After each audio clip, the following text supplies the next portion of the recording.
travailler sur le réseau, sur la notion de conflit au sein des réseaux de franchise. Donc nous sommes plus particulièrement intéressés à la notion donc, le secteur d'activité du service à la personne.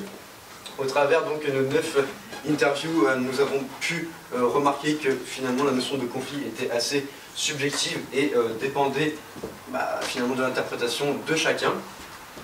Pour certaines personnes, cela fait référence uniquement à des désaccords, alors que pour d'autres, cela fera référence à une rupture de contrat ou encore des contentieux devant les tribunaux.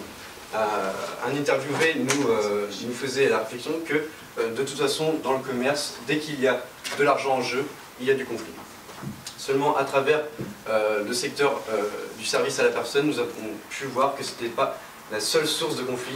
Évidemment, d'autres conflits sont liés aux attentes insatisfaites et incohérentes vis-à-vis des franchisés et que les principales parties prenantes du conflit sont généralement un franchisé et un franchiseur.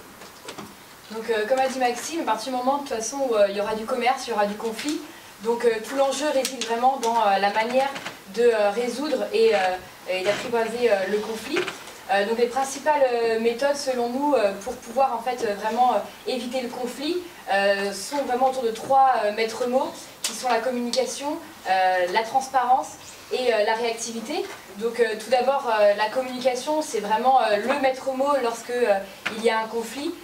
Et c'est vraiment là qu'entre en jeu l'animateur réseau, et c'est là que son rôle est vraiment essentiel, c'est de comprendre et détecter vraiment la source du conflit pour pouvoir l'apprivoiser au mieux. Et ensuite, comme vous a dit Maxime, dans le secteur du service à la personne, c'est vraiment beaucoup entre franchisé et franchisé ou franchiseur-franchisé. Donc l'animateur est vraiment là, et c'est là qu'il joue un rôle primordial de vraiment que le franchisé se sente écouté et compris. Ensuite, on a aussi vraiment remarqué tout ce qui est transparence pour éviter le conflit. On a remarqué que les franchisés peuvent tolérer l'erreur, mais pas qu'on puisse leur cacher des choses. Et enfin, c'est la réactivité. Donc c'est hyper important d'être réactif lorsque un conflit peut naître, et de maîtriser également aussi l'information que vous pouvez transmettre, tout simplement pour éviter d'envenimer derrière le conflit. Donc pour conclure, vraiment une des méthodes concrètes qu'on a pu en retirer, c'est impliquer le franchisé dans la prise de décision au sein de vos réseaux, en passant par exemple par les commissions. Donc voilà, pour en faire un peu plus, on sera ravis d'échanger avec vous au sein de notre infographie. Et donc voilà, les groupes, merci à vous.